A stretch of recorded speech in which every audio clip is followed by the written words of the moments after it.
मैनपुरी कबीर आश्रम पर पहुंची जनपद की प्रमुख समाज सेविका आराधना गुप्ता ने आश्रम के महंत सदगुरु श्री अमर साहिब जी से अपने मन के अंदर के कुछ सवालों के जवाब जाने, जिससे वे सवाल सुनकर काफ़ी संतुष्ट दिखी हैं। उन्हें सही उत्तर मिलने पर गुरु जी का आभार व्यक्त किया।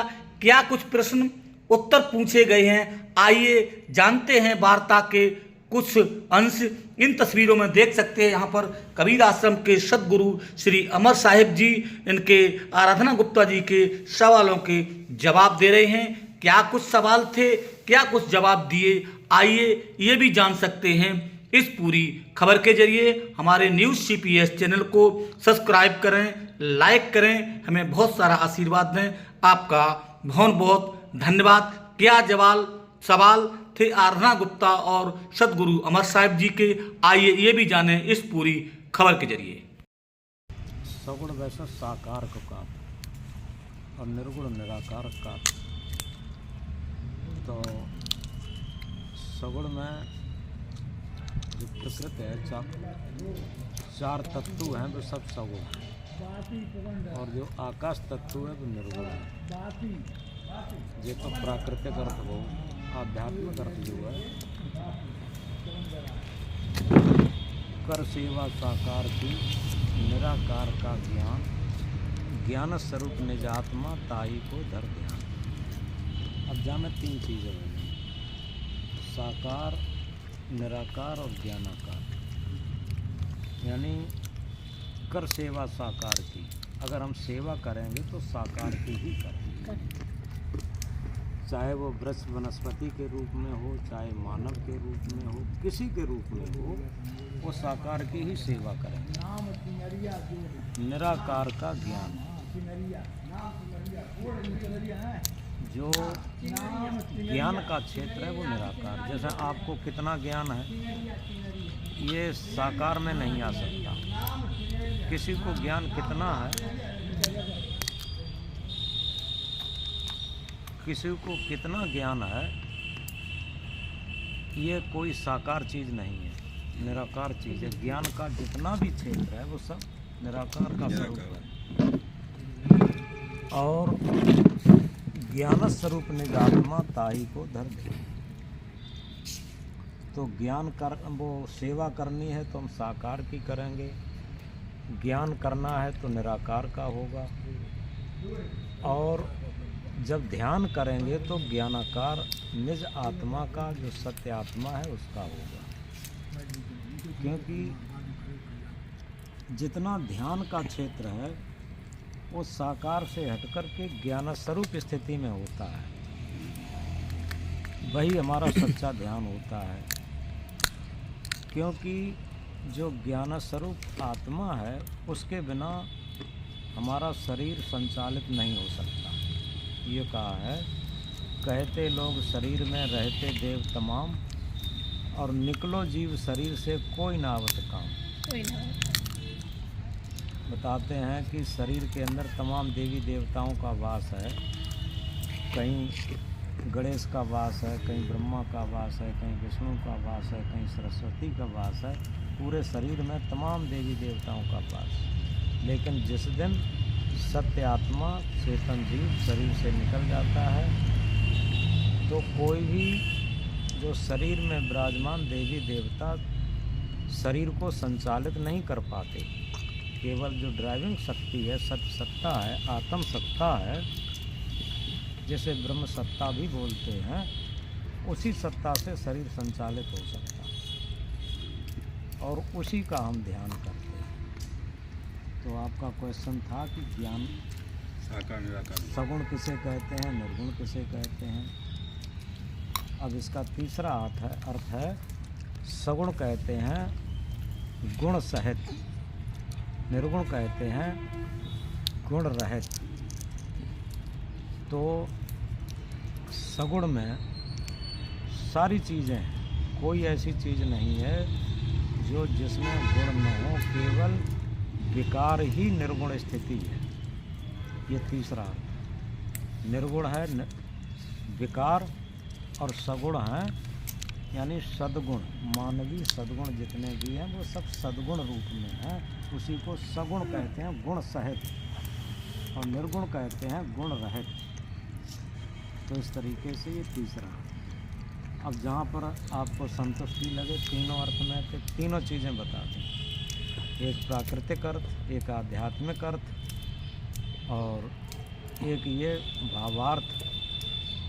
तो इस तरीके से ये क्योंकि एक चीज़ है, जैसे हम लोग हमेशा एक चीज़ है, जबकि हमें पता है दुख और सुख दोनों एक दूसरे के पूरक हैं। जब सुख आता है तो हम दुख की सारी चीज़ें भूल जाते हैं, और जब दुख आता है तो हम भगवान को कोसते भी हैं, उसे याद भी करते हैं। एक अजीब सी स्थिति हो जाती है कि हम यही नहीं समझ पाते कि हम सुख में ज़्यादा सुखी थे या दुख आने से। कुछ लोग ये भी कहते हैं कि दुख, भगवान जब ईश्वर को ज़्यादा प्यारा इंसान हो जाता है तो वो उसको दुख देता है कि वो दुख रहेगा तो उसको याद करेगा। तो ये प्रश्न एक ऐसा प्रश्न है जिसमें मैं बहुत उलझती हूँ। ना वो प्रश्न उलझन को ना है, वो सुलझन को है। कौन सा? सबसे पहली बात जो है, दुख सुख का कोई ओरिजिनल स्वरूप नहीं होता। इस बात को गहराई समझो। देखो ऐसे हम बताएं बड़ी साधारण तरीक़ा से। जैसे कोई आदमी, एक आदमी ऐसा है कि पुत्र के बिना दुखी है, और एक आदमी ऐसा है जो पुत्रों से ही दुखी है। एक आदमी धन के बिना दुखी है, एक आदमी ऐसा है जो धन से ही दुखी है। एक आदमी के सामने शराब का पाउच ला के रख दो तो वो खुशी से नाचने लगेगा, और एक आदमी के सामने शराब का पाउच रख दो दुखी हो जाएगा तो वो दुखी होकर के उठ देगा। कोई भी ऐसा एग्जाम्पल नहीं है, एक आदमी उसमें सुख मानेगा तो एक आदमी दुख मानेगा। समझे ना? इसलिए सुख दुख का कोई ओरिजिनल स्वरूप नहीं है। सुख दुख एक मन के मानने की स्थिति है। क्यों? देखो, तुलसीदास अपनी पत्नी के वियोग में रात में ही अपनी ससुराल में अपनी पत्नी के पास पहुँचे। समझे ना? और जैसे ही पत्नी के आवास पर पहुँची, पत्नी ने आवाज़ सुनी तो कहा, कौन है? तुलसीदास ने कहा कि तुम्हें प्राणों से अधिक चाहने वाला तुलसी। तो तुलसी को उस टाइम पत्नी से मिलने की बड़ी आतुरता थी, बड़ा सुख महसूस हो रहा था। लेकिन पत्नी की तरफ से जब प्रतिकूलता मिली, पत्नी ने कहा, तुम्हें शर्म नहीं आई? पीछे पीछे चले आई। सुबह होगा तो माता पिता देखेंगे तो क्या कहेंगे, भाई भावत देखेंगे तो क्या कहेंगे, हमारी सखी सहेलियां देखेंगी तो क्या कहेंगी। अरे रक्षाबंधन बात तो हम आ ही जाती थी। अब ये प्रतिकूलता के शब्द जो तुलसीदास के हृदय को परिवर्तित कर दिए। जो राग था उसकी जगह पर वैराग्य की किरण फूट गई। क्योंकि ये मतलब नियम होता है, एक चीज़ ख़त्म होगी तो दूसरी चीज़ का जन्म होगा। जैसे जो सारे आदमी हैं, अगर ये ख़त्म ना हो तो जन्म कहाँ से होए? सबसे बड़ी चीज़ तो ये है ना। ऐसे ही सुख का अंत ही दुख है और दुख का अंत ही सुख है, दोनों चीज़ें। और इसी प्रकार जब राग का अंत होता है तब वैराग्य का अंकुर प्रस्फुटित होता है। तुलसीदास के अंदर वैराग्य का अंकुर प्रस्फुटित हुआ और वो उतनी ही रात जाने लगे। पत्नी ने कहा, कहाँ जा रहे? सवेरा हो तब चले जाना। तुलसीदास क्या कहते हैं, अब तो घोर प्रभात है, बाहर अंधेरी आधी रात है, लेकिन तुलसीदास के अंदर घोर प्रभात हो गया और वो उसी क्षण चले गए। कहाँ पत्नी का वियोग सहन नहीं कर पाते थे, अब कहाँ पत्नी को देखना भी नहीं चाहते और चले गए। जाते जाते उनके अंदर से एक मंत्र निकला कि अब तक नसानी अब न नशे हों, अब तक नसानी अब न नशे हों। और उन्होंने अपना सारा जीवन सदुपयोग में, संतों की सेवा में, अपने इष्ट की भक्ति में लगा दिया। समझे ना? तो अब सोचो कौन सा सुख दुख का स्वरूप है? ओरिजिनल कुछ है ही नहीं, केवल मन माने का है। भाई जिसे हम बहुत प्रिय मानते, उसके देखे बिना हमें रहा नहीं जाता, और कोई क्षण ऐसा भी आ सकता है कि उसे हम देखना भी नहीं चाहेंगे। कब? जब पता चल जाएगा कि वो हमसे प्रतिकूल है, उसकी तरफ से प्रतिकूलता आते ही कि हम उसे देखना भी नहीं, देखने में दुखी हो जाएंगे। पहले देखने से सुखी होते थे, अब देखने से दुखी हो जाएंगे। तो इसलिए दुख सुख का कोई ओरिजिनल स्वरूप नहीं है, ये सब मन की स्थितियाँ हैं। एक आदमी घर परिवार को मतलब समुन्नत देख करके सुखी होता है, एक आदमी घर परिवार से दूरी बना करके सुखी होता है। मतलब देखो सारी चीज़ें हैं। एक आदमी परमार्थ के भावना में सुखी होता है। वो कहते हैं एक जगह कि एक सूम और सूमिन थे, बताते हैं उदाहरण है। तो उसका पति बाहर से आया तो बहुत चेहरा मलिन रहे, दुखी रहे। तो पत्नी ने पूछा, सूमिन पूछे सूम से, काहे बदन मलिन, की काहू को की गांठी से गिर गयो, की काहू कछु दीन, कि तुम्हारो कछु गांठी से गिर गयो है, कि काहू कछु दे दो तुमने, क्यों दुखी हो? क्यों दुखी हो?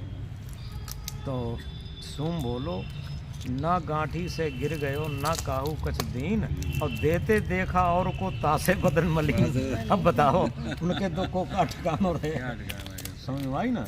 दूसरे को हमने देते देखा, दान करते देखा, लुटाते देखा, इसलिए हम दुखी हो गए। अब बोलो, बहुत अच्छी बात है ना? हाँ, शंका का समाधान भी हुआ। हो गया। आराधना जी, आज कबीर आश्रम के महंत श्री अमर साहिब जी से कुछ आपने सवाल किए थे, आपको उनके उत्तर मिले हैं, कि आप संतुष्ट हैं? देखिए, आज बहुत समय बाद में महाराज जी से मिलने का सौभाग्य प्राप्त हुआ मुझे, तो मैं अपने आप को धन्य करती हूँ। और सबसे पहले मैं महाराज जी का धन्यवाद करती हूँ इस मैनपुरी जनपद में जो महाराज जी ने अलग जगाई है लोगों में। आज आप देखिए, अगर थोड़ा थोड़ा समय भी लोग महाराज जी के पास आए, प्रवचन सुने, तो शायद जो आज आप देख रहे हैं ना, वैमनस्यता, दुश्मनी, इतना ज़्यादा आपस में मार काट, एक दूसरे पे आरोप प्रत्यारोप, उनने का मतलब इन सब चीज़ों में आदमी फंसा पड़ा है। जबकि संत के पास आने से हम लोग इन सब चीज़ों से बड़े परे चले जाते हैं। अभी महाराज जी से मैंने 2-3 सवाल किए, आप यकीन मानिए उनका इतनी सहजता से आपने मुझे आंसर दिया, मेरा मन संतुष्ट हो गया। आप देखिए, सुख और दुख कितनी मतलब बड़ी अजीब चीज़ें हैं, और हर आदमी इनसे परेशान है, हर आदमी सोचता है, हर आदमी जवाब चाहता है, लेकिन वो खुद ही अपने आप में मंथन लगा रहता है। उसको लगता है कि कुछ अच्छा खरीद लिया तो सुख हो गया, कुछ चला गया, किसी का बुरा हो गया तो उससे हमने अपने आप को माना कि बहुत अच्छा हो गया। लेकिन सच्चाई ये नहीं है। सच्चाई जो महाराज जी ने अभी बताई वो सत्य है। और महाराज जी से मिलकर के, और मैंने जो आज महाराज जी से ज्ञान प्राप्त किया है, मैं बहुत संतुष्ट हूँ। और महाराज जी का तहे दिल से बारंबार प्रणाम करती हूँ। और महाराज जी से यही चाहूँगी कि मेरे जैसे और भी तमाम अनन्य भक्त होंगे आपके, और उनको ये सब चीज़ों का आपकी तरफ से ज्ञान का पथ प्रदर्शक हो, जिससे लोगों को और लाभ मिल सके। धन्यवाद आपका बहुत बहुत।